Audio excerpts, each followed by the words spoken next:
Conozca las propuestas, los planes de trabajo y cómo cada candidato planea asumir el manejo del Ecuador para encaminarlo hacia un mejor rumbo. Otro relato, un espacio que lo conecta con los actores políticos y los análisis más relevantes, ofreciendo herramientas para decidir su voto. Otro relato, rumbo a las elecciones 2025. Bienvenidos. Bienvenidos y bienvenidas a otro relato electoral. Aquí estamos para reflexionar, para conversar, para pensar en voz alta alrededor de lo que quieren plantear los candidatos, de lo que necesita escuchar el país, pero sobre todo para entender cómo va la política en el Ecuador en vistas de las elecciones que se aproximan ya este 9 de febrero del año 2025. Están con nosotros Esteban Rubio de la Izquierda Democrática y también Cristian Hernández, un estimado amigo al que conozco muchos años también, por supuesto, así que habrá un grado de desventaja en el modo que le trate a él, así que no se preocupe. No pasa nada. Bienvenidos. ¿Qué tal? ¿Cómo están ustedes? Todo bien, gracias por la invitación, Orlando, un gusto, Esteban, conocerte, un saludo a tu audiencia. Bueno, aquí se conocieron, ¿verdad, Esteban? Aquí sí. Nos conocimos, sí. Y se van a conocer más en la Asamblea. En la Asamblea Nacional. Las curules. Así es, así que yo creo que esto es parte del proceso político, precisamente tener la camaradería suficiente para poder entablar diálogo y conversación. Gracias, Orlando, por la invitación. A la audiencia del programa Otro Relato, aquí estamos para hablar sobre nuestras propuestas, Carlos Rabascal y la Izquierda Democrática. Claro, sí.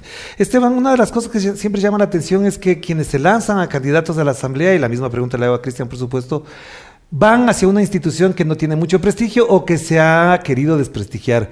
¿Por qué ser asambleísta en estas condiciones en las que se juegan con estos dos elementos, desprestigio y necesidad de dirigir el país? Porque no soy capaz de quedarme impávido viendo cómo el país se destroza. Porque creemos nosotros en la Izquierda Democrática, que tenemos un proceso de formación política, que es necesario involucrarse en la política porque de ella depende todo. En efecto, el 96% de ecuatorianos tiene una mala imagen de la Asamblea Nacional y solamente el 11% le cree a los asambleístas. Pero creo que ese es nuestro trabajo, entrar a hacer las cosas bien, y entramos convencidos porque además tenemos un proceso político de formación. La Izquierda Democrática ha hecho eso con sus cuadros, formar políticos. Así que esta vez he aceptado la candidatura. ¿Por qué entonces, Cristian, tú que además sabes de la política, que estás al tanto de lo que vive el país de distintas maneras, te lanzas asambleísta ahora? Sí, bueno, sí quisiera referirme primero a que pasa en sistemas democráticos como el nuestro, ¿no? En donde existe un parlamento, una asamblea nacional que tiene unas dos únicas funciones, la de legislar y fiscalizar. Entonces se complica un poco en cuanto a la aceptación de la gente porque, claro, la asamblea no hace obras, no construye puentes, no hace carreteras y eso desgasta. Es un ente de representación esencialmente político. Pero considero que nosotros como ecuatorianos, como jóvenes, tenemos, yo diría que hasta la obligación de arrimar el hombro, de mojar el poncho, como se dice comúnmente, para empujar, salir de la crisis. O sea, la crisis por la que atraviesa el Ecuador no tiene precedentes. Llegamos a tener 14 horas de oscuridad al día. Las cabezas ruedan en las veredas. La situación económica, el bolsillo de la gente es increíble. Nunca habíamos vivido algo así. Y por eso precisamente es que tengo el gusto de encabezar la lista de candidatos por la Revolución Ciudadana en el Centro Sur y arrimar el hombro con la próxima presidenta mujer que vamos a tener. Claro. Esteban, en función de lo que acabamos de escuchar, además, ustedes son jóvenes relativamente con respecto a la política. ¿Cómo miran entonces a estas nuevas generaciones desde las que ustedes parten, desde las que ustedes dialogan, conviven familiarmente con los amigos? ¿Por qué esa distancia con la política si ustedes son parte de ellos? Yo creo que la distancia con la política es porque la gente y los jóvenes no logran o no terminan de entender que de la política depende muchas cosas, que exista pobreza, que exista riqueza. Lo que dice Cristian, que exista luz eléctrica o no. Hoy en día los jóvenes en el Ecuador quieren a los 30 años ser millonarios y a los 35 años quieren ser candidatos a la presidencia de la República. No, además a los 20 quieren ser como Moisés Caicedo, como Henry Páez, que tengan contratos millonarios. Claro, y a los 35 candidatos a la presidencia de la República porque la Constitución les permite. Pero yo creo que la vida está llena de procesos. Y voy a poner un ejemplo. Para ser general uno tiene que pasar por capitán, por mayor, por coronel. Algunos no hacen ni la conscripción. Exacto, y en la vida política tiene que ser igual, pero la gente quiere saltarse los procesos. Y lo que está viviendo el Ecuador es precisamente eso. Hoy nos dedicamos a este aparatito que sin lugar a dudas nos vende una vida fascinante, pero detrás de esas fotografías hay esfuerzo, hay sacrificio. Ajá. Y creo que lo que necesitamos los ecuatorianos entender es que este país necesita hombres con resiliencia, necesita hombres valientes que se han caído y se han levantado, y Carlos Rabascal es uno de ellos, ya lo ha demostrado. Pero tú, ¿por qué mencionas eso? ¿Cuál es tu trayectoria? Sé que has sido funcionario público, que has estado en algunas instancias. ¿Esa experiencia te permite llegar en mejores condiciones que otros en este momento o no? Yo creo que sí. Me permite llegar con el conocimiento del sector público. Ya. Tengo experiencia en el sector de la defensa, en el sector de la seguridad interna. De la seguridad social también, ¿no?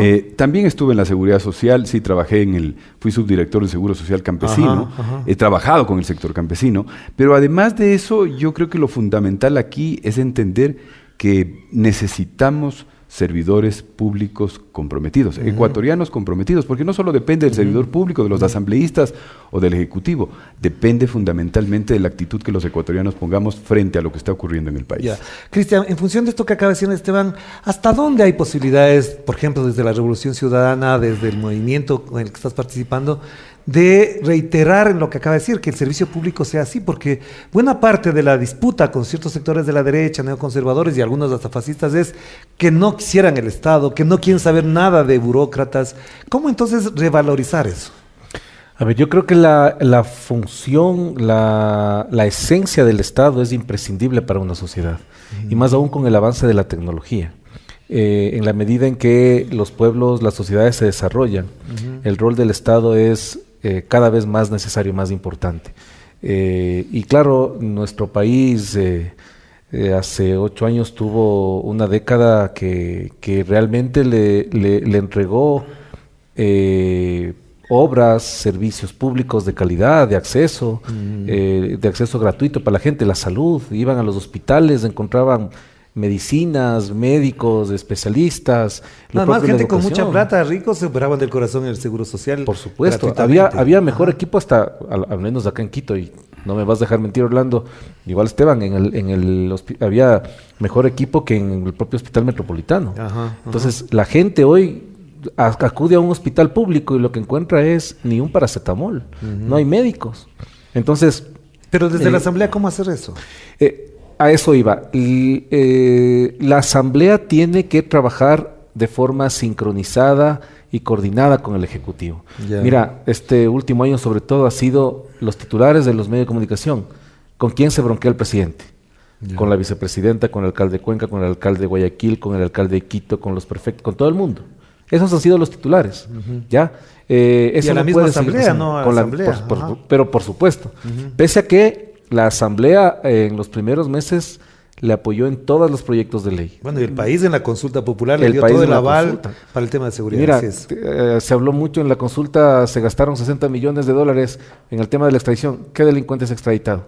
El único que tenían encerrado lo dejaron ir Fito, que seguramente ya le terminan las vacaciones en estos días. Pero es eso. Ya. Entonces la gente está clara y está consciente de que el rol del Estado es imprescindible para poder salir de la crisis. Ya. Esa sincronización, la política pública que propone Luisa González se transformará en un proyecto de ley que tiene que ser aprobado por la Asamblea a la brevedad posible, los proyectos de urgencia económica, y salimos adelante de la crisis. Es necesario. Esteban, en función de lo que acaba de decir, ¿tú estás de acuerdo que efectivamente por ahí es la salida a los problemas de este país en el rol que cumplirían en calidad de asambleístas? Verás, cuando Cristian plantea el tema de los hospitales y la falta de medicamentos, nosotros como Izquierda Democrática estamos planteando algo puntual.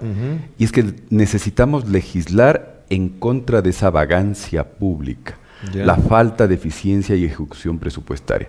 Vamos a buscar un artículo puntual que nos permita a nosotros sancionar a quienes no ejecutan el presupuesto conforme corresponde.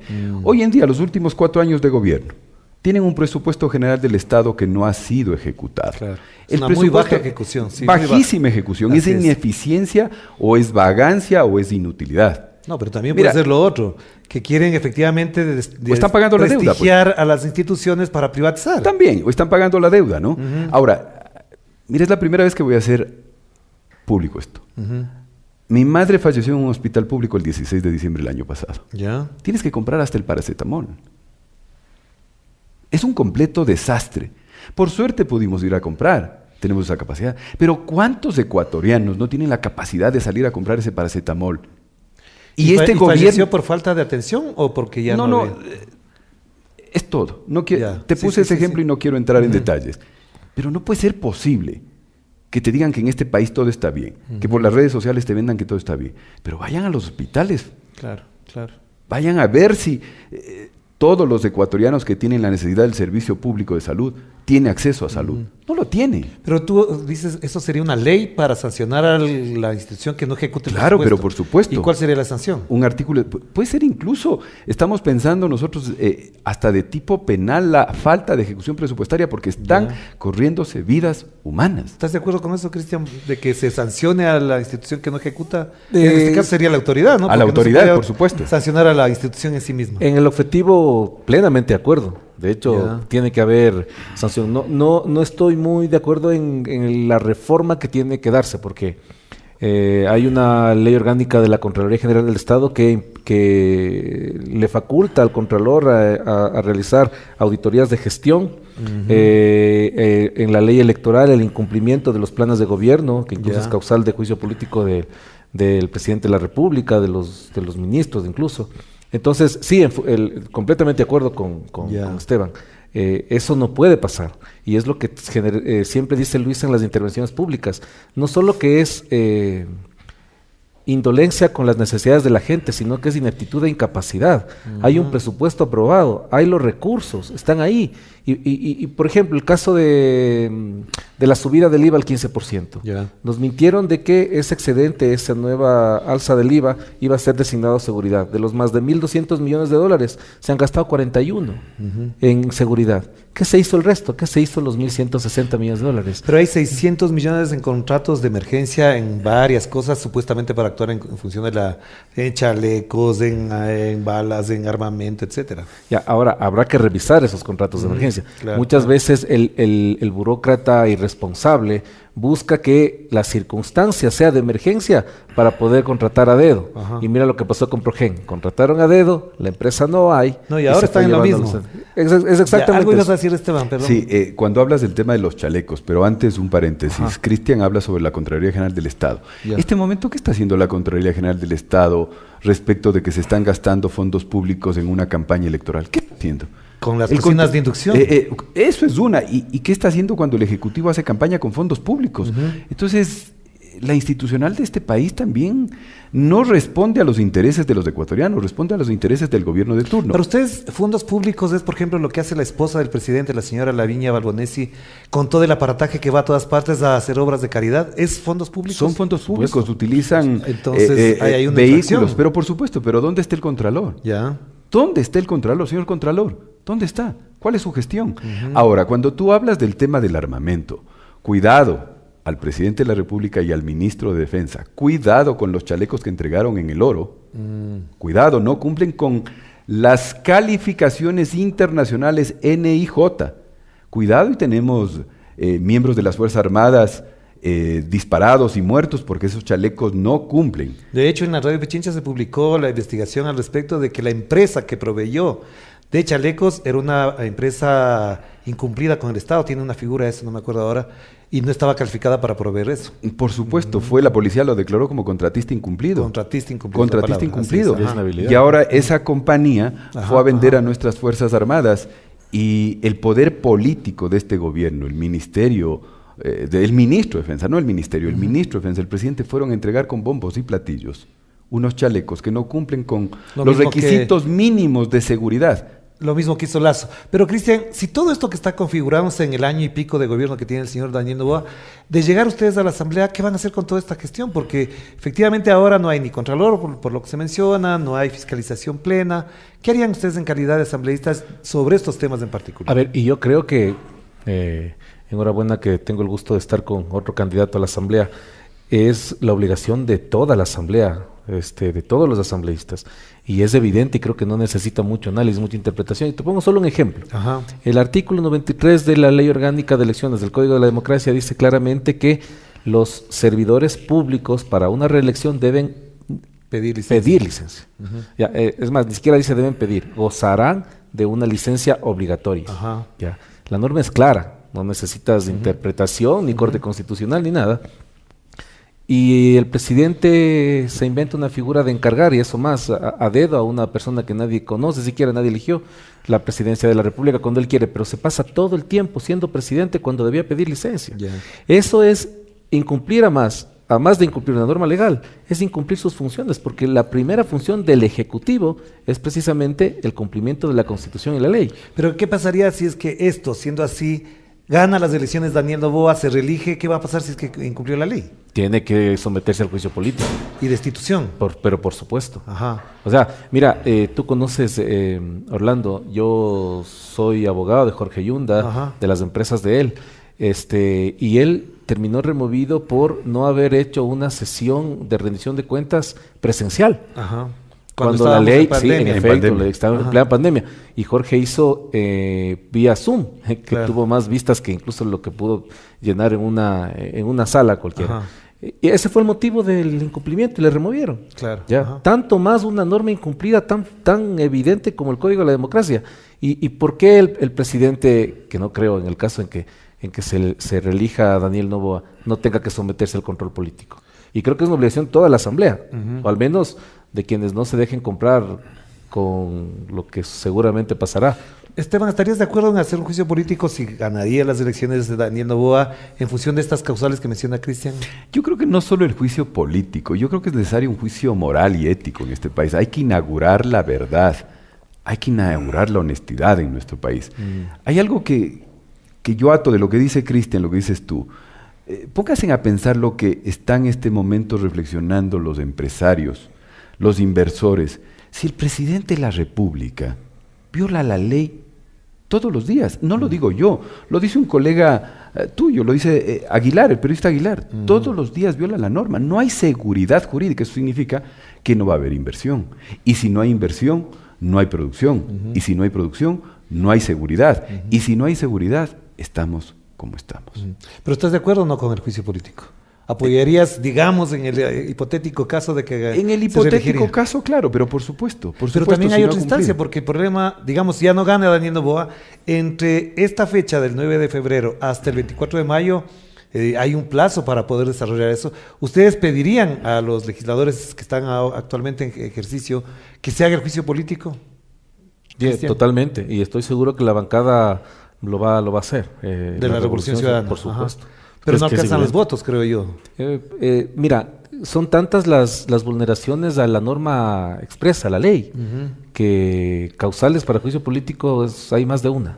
Entonces, en la próxima asamblea, que estoy seguro que vamos a tener una representación absoluta, cómoda y mayoritaria, Ajá. como Revolución Ciudadana, estoy seguro que vamos a tener Ya. los votos también. Ahora pasemos a otro tema que para mí también es muy importante, hasta dónde lo que estamos viviendo ahora en el Ecuador en función, por ejemplo, de la migración, de lo que está pasando en Estados Unidos, a ustedes les convoca o les invoca, sería la palabra más adecuada, para tener otro tipo de legislación que garantice los derechos de los migrantes en caso de que ocurran cosas como las que están pasando en Estados Unidos, que los votan prácticamente, los deportan, por ejemplo.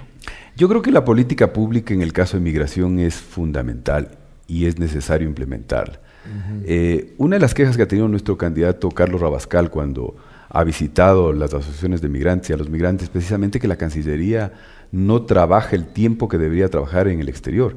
El fin de semana debería ser un día hábil, porque nuestros hermanos migrantes es el día o los días que tienen para poder concurrir hasta los consulados. Además que muchos quedan lejos, ¿no? Sí. Además, Ajá. entonces yo creo que la política pública en migración tiene que ser revisada, tiene que ser reformada y de cercanía con nuestros hermanos migrantes, que además es un capital millonario que retorna al Ecuador, ¿no? Claro, claro que sí. Pero Cristian, ya hubo esa política en el gobierno de Rafael Correa. Es decir, la Secretaría del Migrante se restablecería. ¿Crees que a partir de la Asamblea se podría también apoyar esa institucionalidad que había a favor del migrante ecuatoriano? Por supuesto, desde la Asamblea, desde el Parlamento andino, desde el Ejecutivo con Luisa González, sin duda se van a implementar políticas públicas en favor del migrante que un poco retome lo que ya hubo y lo adecue a las circunstancias actuales. Lo que pasa con Estados Unidos es fuera de cualquier análisis humano, ¿no? Y uno desde acá, desde afuera ve con bastante tristeza cómo se está tratando a los seres humanos, porque Los migrantes lo que buscan es mejores días, que lamentablemente estos últimos 8 años de gobiernos neoliberales han obligado a la gente a salir, como pasó en el 90. Y es una realidad que no hay que negar. Lo ideal sería que regresen, pero como están las circunstancias en el país, no es factible que lo hagan. Claro. Pero hay que someter, hay que imponer políticas públicas transformadas en leyes, y desde la Asamblea a las iniciativas de Luisa González lo vamos a apoyar. Ahora, les veo que todos están de acuerdo, en nada no hay divergencias ni nada. ¿Qué te diferencia a ti de la Revolución Ciudadana desde la Izquierda Democrática? ¿O por qué no participas por la Revolución Ciudadana y al revés? Pero empecemos por Esteban. A ver, si coinciden tanto, ¿por qué no están en el mismo partido? Yo creo que la coincidencia de pensamiento con Cristian se acerca mucho en poner al ser humano sobre toda política pública. Además, somos dos jóvenes, medianamente jóvenes, involucrados en la política, que tenemos el interés de tratar de hacer las cosas bien. Creo que no es el momento de establecer diferencias en nuestro país. Yo creo que ya la gente no aguanta más esta bronca. Ya no hace falta eso. Lo que necesitamos es tratar de coincidir, tener un consenso de alguna manera. Avanzar en las coincidencias. Avanzar en las coincidencias y dejar de lado lo que no se pueda coincidir. Me parece perfecto. Tú, Cristian, ¿qué piensas? ¿Qué te diferencia de la Izquierda Democrática en función de lo que estamos hablando para que estés en la Revolución Ciudadana y no en la Izquierda Democrática? Sí, a ver, como te dije, yo tengo el honor de, como siempre digo cuando intervengo con la gente, de encabezar la lista de la gloriosa Revolución Ciudadana. Una organización política que, mira, después de tanto desprestigio, de tanto ataque mediático, se mantiene en la preferencia de la gente, vigente y con gran aceptación, con gran cariño de la gente cuando uno va por las calles y todo. Yo siempre respetaré los puntos de vista y los criterios de todas las organizaciones políticas. De eso se trata la política, de eso se trata la democracia, el respeto por el pensamiento. Por ahí, no necesariamente con Esteban, las actuaciones de la Izquierda Democrática, sobre todo en la época de Lazo, cuando Vilma Andrade era asambleísta y que siendo de izquierda votaban en las políticas públicas que proponía un banquero. Entonces, no es solo ser, sino parecer también. Pero yo confío en que, como siempre, hay esa renovación en toda organización política, esas cosas cambien, ¿no? Y siempre podamos legislar. Pero tú no vienes de la Revolución Ciudadana, no has participado en la Revolución Ciudadana. ¿Por qué ahora en la Revolución Ciudadana sí? A ver, yo no he participado en ningún otro movimiento político. Es mi primera incursión en ¿No temas participaste en la campaña de Jorge Ayunda? Sí, pero no militando directamente. No militando. ¿Por qué entonces ahora con la ARC? Yo me considero correísta desde el 2007. Y he sido, mis redes sociales están ahí. De hecho, por eso también he aguantado persecución, incluso más que por haber trabajado para Jorge Ayunda, por mi experiencia en la función pública en el gobierno de Rafael Correa. Entonces, tú conoces más que nadie cómo ha sido la persecución y desde los propios periodistas, ¿no? Y uno ve cómo es el mismo tema. Pasa algo, el periodista A sale a encender la noticia, cae la Fiscalía Llana con las cámaras de Coavisa y Teleamazonas y se fue la persecución. Es mi primera vez en política y orgulloso de estar en el movimiento con quien me he identificado todo este tiempo y sin temor a equivocarme no cambiaría nunca. Ahí moriré. ¿Sí? A propósito de lo que dice Cristian, Esteban, ¿cómo está la Izquierda Democrática entonces? Porque efectivamente ha votado con la derecha, ha habido disputas. De hecho, algunos de la Izquierda Democrática no aceptaban la candidatura de Carlos Rabascal. ¿Cómo se encuentra la Izquierda Democrática? ¿Cómo la ves desde tu perspectiva? Democrática. ¿Y sabes por qué ocurría lo que ocurría con Carlos Rabascal? Sencillo, porque es la democracia. Una democracia tiene opiniones, tiene facciones. Y hay facciones a lo interno, pero por supuesto. Pero al final del día, la mayoría de presidentes provinciales votó a favor de Carlos Rabascal y por eso es nuestro candidato a la presidencia de la República. La izquierda democrática es democrática. Nadie ha dicho con el dedo quién debería ser el candidato. Fue democrático lo de Carlos. Ahora, lo que menciona Cristian, mira, lamentablemente hay gente que comete errores y en el camino se desvía. Pero la izquierda democrática, creo que tiene como prestigio no tener un solo ministro fuera del país, no tener un solo ministro sentenciado por corrupción. Creo que tenemos la honestidad al frente. sin juzgar a nadie, simplemente justificando por lo que acaba Pero tampoco de han sido mencionar Cristian. perseguidos. Tampoco- Injustamente. No. Porque en el caso de la Revolución Ciudadana hay gente perseguida injustamente también a la que se le menciona. Sí, pero como yo- si fuesen corruptos, pero no se les ha Sí, aprobado. por eso te digo que no quiero Ajá. entrar. Toco Ya. el tema porque Cristian Así es, mencionó. ajá. Y claro que hay gente que ha perdido el rumbo. Y También en hay lugar de veces, escoger sí. la izquierda se ha ido a la derecha, por supuesto. En la Y que ha izquierda estado con el democrática. banquero Claro. y que ha estado luego con el empresario. El problema de nuestro país está en que creemos que los empresarios exitosos, los banqueros exitosos, van a ser buenos presidentes. Los empresarios presidentes, pero por suerte ya llevamos 4 años, vamos a cumplir 4 años, y nos hemos dado cuenta de que los empresarios no sirven para presidentes. Claro. Aquí necesitamos zapatero a tus zapatos. Es que además la política, y ahí le pregunto a Cristian, la política es un oficio, es una profesión respetable en otros países, no hablemos de Estados Unidos ni de otros de América Latina, pero en Dinamarca, en Escocia, en Suecia, en Finlandia, es una carrera. Tú empiezas la carrera política así, ¿crees que vas a tener largo recorrido en la política formándote de esta manera ahora como candidato y después como asambleísta si ganas? A ver, estoy muy satisfecho, muy complacido, estoy ilusionado, optimista por estos días de campaña que he tenido, por el cariño de la gente, eso entusiasma, sin duda. Pero sí hablar de una política que tú hiciste referencia, Orlando, y atando con lo que dijo Esteban también. En nuestro país, lamentablemente, ser político está venido a menos.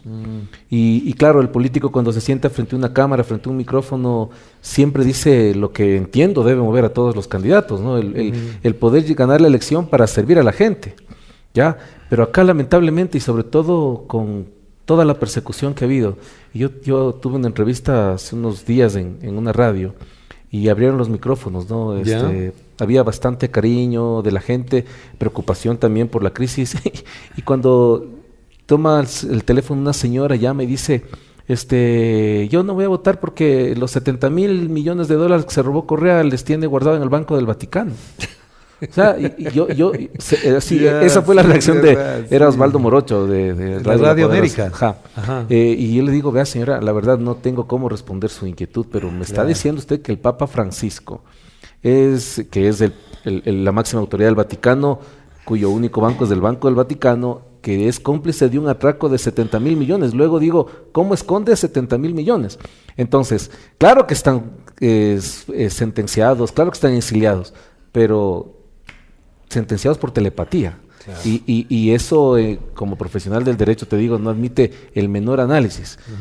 Sobre todo en materia penal, en donde lo que debe abundar son los indicios y las pruebas, tener sentenciados a políticos y yo me imagino lo que pensó el tribunal en aquel entonces, cerraron los ojos Rafael Correa y Jorge Glass, se concentraron y emitieron telepatía para que alguien delinca, si es que ha delinquido. Claro. Entonces, eso nos permite a los candidatos de la Revolución Ciudadana tener la frente en alto y la conciencia en paz de poder mirar a la gente y decirle, queremos servirle, queremos representar y estamos seguros que vamos a tener el apoyo popular. Esteban, en la Asamblea Nacional hace pocas semanas, si no me equivoco, se vetó un proyecto de ley en el que se sancionaba el cambio de camiseta, el cambio de partido, el cambio de organización. ¿Tú eres partidario de que la persona que llega, digamos, por la izquierda democrática y en pleno ejercicio del poder de otro gobierno, se pasa a las filas del partido de gobierno? ¿Es necesario sancionar a los asambleístas que se cambian de partido? Pero por supuesto que hay que sancionar a estos cambios de camiseta. Pero ¿sabes por qué pasa eso? Porque los aspirantes a políticos, los que están en el proceso de ser políticos, que no han cumplido un proceso, que no tienen escuela ideológica. El otro día estaba en un debate en el Ichimbía con algunos candidatos y los candidatos hablaban de la muerte y las ideologías. Las ideologías no han muerto, de eso dependen muchísimas cosas al momento de gobernar. Lo que puede pasar con el tema de las ideologías es que hay que actualizar al momento. Claro. Pero te decía que los aspirantes a políticos pretenden aplicarnos el artículo 13 de la Ley del Sabido. ¿Sí? Y no me preguntes cuál es el artículo 13 de la Ley del Sabido, que no quiero en cámaras decir una grosería. Pero créeme que estos aspirantes a políticos son los que nos tienen así. Insisto. Pero, ¿cuál sería la sanción? ¿La destitución del cargo? La destitución, pero ¿Y por la supuesto. inhabilitación política? Y la inhabilitación política. ¿Tú estás de acuerdo con eso también? Totalmente. Y sobre todo por la forma en la que está estructurado el sistema electoral en nuestro país. Uno llega luego por el método Webster, que es el que está en vigencia, pero además un régimen de partidos en el que la organización política acertadamente ubica a los candidatos en función de las primarias y de las elecciones internas. Ajá. Entonces, si tú estás en un lugar en el que, luego del cálculo electoral, por el método, terminas favorecido y teniendo una curul, porque así lo decidió el movimiento político, ¿cómo te cambias? Es un tema que, más allá de lo ilegal Pero que debe el presidente resultar- no va a vetar esa ley. Porque quizás, digo yo, esto sí lo asumo yo, muchos de los asambleístas con los que cuenta ahora en su bloque se pasaron de partido. Entonces no les quiere sancionar a los suyos propios. Porque no tiene otra explicación. Por supuesto que debe ser por eso. Claro que sí. Y porque seguramente le va a volver a pasar en las elecciones. Yo Claro. no creo que va a tener una representación Mayoritaria. mayoritaria y va a necesitar el movimiento. Ya no creo con el Ejecutivo, pero va a necesitar crecer. ¿Y qué necesita para eso? Qué feo decir esto, pero comprar la conciencia de los asambleístas. Ya. Y habrá asambleístas que se presten para eso. Pero eso no puede pasar. Claro. Debe ser sancionado legalmente y debe ser sancionado moralmente por la gente. Esteban, ¿tú confías en el Consejo Nacional Electoral? ¿Crees que hay condiciones válidas, legítimas, operativas para que el resultado electoral refleje la voluntad popular? Porque yo he revisado unas 2 auditorías de la Contraloría de las elecciones del 19 y del 21 particularmente, y hay cosas muy, muy sucias, muy cochinas que creo que no se han denunciado públicamente. Ojalá la investigación que estamos desarrollando se pueda hacer pública en un momento determinado, pero te digo, la pregunta de fondo es, ¿confías en el Consejo Nacional Electoral? La institucionalidad del país no goza de la confianza de los ecuatorianos. Ya. Hoy el Consejo Nacional Electoral está en el ojo del huracán, En entredicho. en entredicho. Tienes jueces del contencioso electoral que tienen familiares, tienen parientes que son parte de un partido político. Ya. ¿Qué puedes esperar tú de un proceso que tiene estas vinculaciones? Muchos de ellos han negado, pero creo que tontos no somos. Creo que esto es fácil de darse cuenta. Ojalá y el CNE pueda actuar con absoluta transparencia. Ojalá el CNE pueda darle resultados fidedignos el 9 de enero a los ecuatorianos. 9 de febrero. 9 de febrero, perdón. Ojalá lo pueda hacer. Ya. Tú, Cristian, ¿confías en el Consejo Nacional Electoral? Tomando en cuenta además que en esas auditorías que te menciono y que si te les puedo hacer llegar a los dos, por supuesto, se nota que hay algo muy raro, por lo que no llegó Yacu Pérez en un caso, no ganó Andrés Arauz, que lo dice la Contraloría, no lo digo yo. ¿Qué hacemos con el Consejo Nacional Electoral en función de lo que dice Esteban, que no hay confianza en esa institución y en los consejeros en particular? Respecto a la pregunta, si confío en el Consejo Nacional Electoral, no. Y creo que es el sentir de toda la gente. Le ha permitido a Noboa hacer todo lo que quiere. No pidió licencia, está usando recursos públicos, encarga la presidencia a una persona, a una dama que ni se la conoce, menoscaba la dignidad de mujer de la vicepresidenta, rompiendo la ley electoral, por supuesto. Entonces, confianza no hay. Y lo que decía Esteban es muy cierto. ¿Cómo puede la presidenta del órgano electoral, de quien organiza las elecciones, puede tener a un hermano trabajando de empleado de Noboa? Porque más allá del nombre de cónsul, etcétera, es funcionario del presidente Noboa. ¿Cómo puede Ángel Torres tener a su pariente de director del partido de Noboa? Claro. Mira, hay un principio de cualquier autoridad, de cualquier juez, sea administrativo o jurisdiccional, de imparcialidad. Entonces, cuando tú ves que hay algún interés que se contrapone a lo que puedes decidir, tienes que excusarte. Y no es solo en materia civil, en materia penal, en derecho administrativo, en derecho electoral. Ellos debían abstenerse. Y por el contrario, coincidentemente, ¿a quién le tocó la inhabilitación de Jan Topic? A Ángel Torres. ¿Con quién se reunió Yacu Pérez en el hotel y que fue de conocimiento público? Con Ángel Torres. Entonces, seguramente cualquier denuncia en contra de Noboa por el uso de recursos públicos le sortearán a Ángel Torres, con quien además está abierta una investigación en la Fiscalía que no se ha movido, de la que yo conozco. Acostumbrado es el señor a hacer cositas, ¿no? Claro que sí. Pero Esteban, frente a eso, tú te querías decir algo. Sí, dame Ajá. 30 segundos. Ajá. ¿Qué más sesgo del Consejo Nacional Electoral, de la señora Tamaín, que a la izquierda democrática no le entrega los fondos del partido? ¿Qué más sesgo? Llevamos años, si no me equivoco, vamos a llegar al año 4 y hasta el día de hoy no nos entregan los fondos ¿Y partidarios. tienen derecho a eso? Tenemos totalmente Ah, sí, derecho. ya. Todos. Y no nos han entregado aproximadamente $1,5 millones y no nos han entregado. ¿Qué pasa, señora Tamaín? ¿Tanto miedo a la izquierda democrática? Pero la pregunta que te iba a hacer es a propósito de esto. Otro factor, o otro actor más bien dicho, en las elecciones es que los observadores internacionales normalmente tienen la fama de venir a pasearse, pasan las elecciones, desaparecen y no pasa nada, cuando hay efectivamente casos y denuncias concretas de no haber hecho unas elecciones sumamente técnicas y a veces con mucha sospecha de fraude. Bueno, hay que empezar a exigirles, ¿no? Yo digo, ¿qué pasa con las organizaciones políticas, los demás, los que estamos aquí sentados? Hay que empezar a exigir a esos observadores que observen. Y si necesitan apoyo y ayuda, hay que apoyarles a observar, pues. Claro. Porque si las otras organizaciones políticas que no estamos en el Ejecutivo, que no estamos en el poder, no nos juntamos, estamos perdidos. Ya. ¿Tú qué piensas de eso? ¿Qué hacemos con los observadores que vienen? Digo, algunos con mucha experiencia, con mucho prestigio, pero en realidad la mayoría en conjunto vienen como a pasearse. Esa es la fama que se han ganado. Claro, o sea, la figura es necesaria, las vedurías, los observadores. En todo proceso electoral siempre va a bañar de transparencia, al menos en la etiqueta, en el papel. Habrá que también un poco desde lo social presionarles para que... Pero, por ejemplo, yo no me imagino en esta elección un observador internacional que no se asombre al menos, que no reproche las actuaciones del Consejo Nacional Electoral, de dejarle hacer al presidente en funciones, que al final de enero cobrará su mensual, participar con el resto de candidatos. Lo que le pasó a la Revolución Ciudadana, y un poco parecido a lo que le pasa a la izquierda democrática.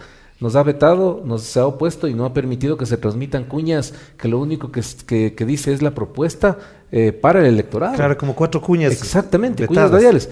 Cuando a Daniel Noboa le permite hacer todo, él anda con su seguridad, con sus funcionarios, que además cobran un dinero público, siendo presidente de la República. O sea, se rompe el principio de igualdad, se rompe la ley y daña completamente las elecciones. Claro. A ver, para ir cerrando, porque se nos fue el tiempo volando, Esteban, tengo algunas preguntas muy concretas que creo que las deberían responder casi de inmediato los dos. Hay algunos sectores que dicen que hay que bajarle el sueldo a los asambleístas. ¿Estás de acuerdo con bajar el sueldo? ¿Estarías en esa disposición? Sí, pero también bajar el número de asambleístas. ¿Por qué? Y establecer requisitos mínimos, que los partidos políticos establezcan requisitos mínimos para sus candidatos. Ya. En principio, formación política. Ya. Fundamental. O sea, tengan militancia, Pero trayectoria adentro del partido para ser candidatos por el partido. Proceso político. Ya. Si tú me pones a administrar el restaurante, yo lo administraré 3 meses, luego lo quiebro. Yo no soy experto en eso. Ya. Si tú me pones en cirugía, yo no soy médico, soy abogado. Entonces, zapatero a tus zapatos, necesitamos gente Pero que no ha sido entienda nunca la política. asambleísta. Pero conozco de derecho, Ya. del proceso de formación de leyes, conozco el sector público. Ya. Es más, no es por nada, pero creo que los abogados son los mejores para administrar el Estado Ya. por el conocimiento de la estructura estatal. Ya. Pero ¿a cuánto bajarías de sueldo si es que fuese así?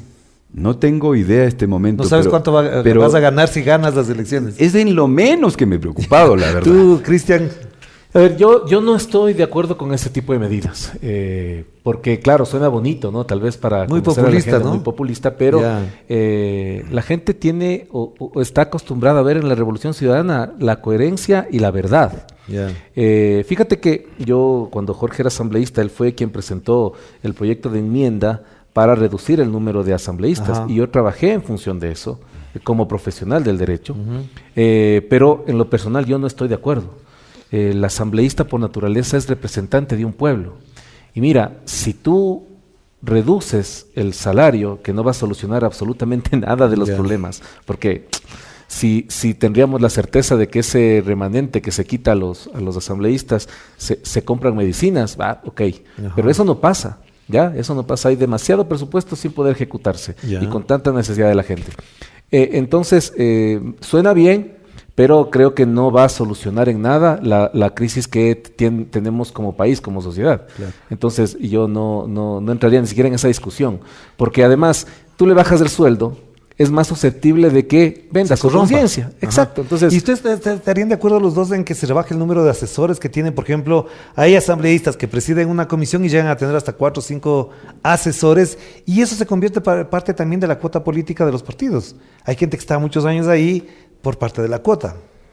Esa es parte de la vagancia pública de la Ajá. que yo hablo. O sea, exceso de burocracia, exceso de personal. Se supone que el asambleísta está calificado para ser Para asambleísta. ser asambleísta, ajá. ¿Para qué necesito 4 asesores, 5 asesores? Yo creo que un equipo mínimo es suficiente. No, y además, si quieres que te cuente algo que me parece chistoso, yo trabajaba una época en la asamblea con Corcho Cordero y se acercó un asambleísta de la izquierda democrática, que después les puedo decir en privado el nombre, y le dijo al Corcho, ve Corchito, yo no necesito asesores ni nada. Verás, de las 4 que voy a tener, dame 2 para chofer y otro para mi asistente. Y les hago el cargo de asesores. Y el Corcho les regresó a ver y les dijo, estás loco. Así no funciona. Así no puede ser. Entonces, también pasan esas cosas. Y era de la izquierda democrática, una persona muy prestigiosa además. Pasan, es el Ecuador, hermano. Ajá. Este Entonces, es el Ecuador. ¿Qué hacemos con los asesores, Cristian? Igual, en el mismo Los sentido. necesarios. Sí, yo creo que la esencia del asambleísta es representar a la gente, Ajá. la representación, y uno no puede ser todólogo. Siempre va a necesitar personas que directa o transversalmente conozcan de varios ámbitos. Ya. Y claro, si comparamos la Asamblea Nacional, desde que es Asamblea Nacional, con lo que antes era el Congreso, en la época de los cenicerazos y todo. Ajá. Ni la mitad de los asesores que cuento. Un asambleísta tiene 4 asesores. Sí. 2 asesores, 2 asistentes. Ajá.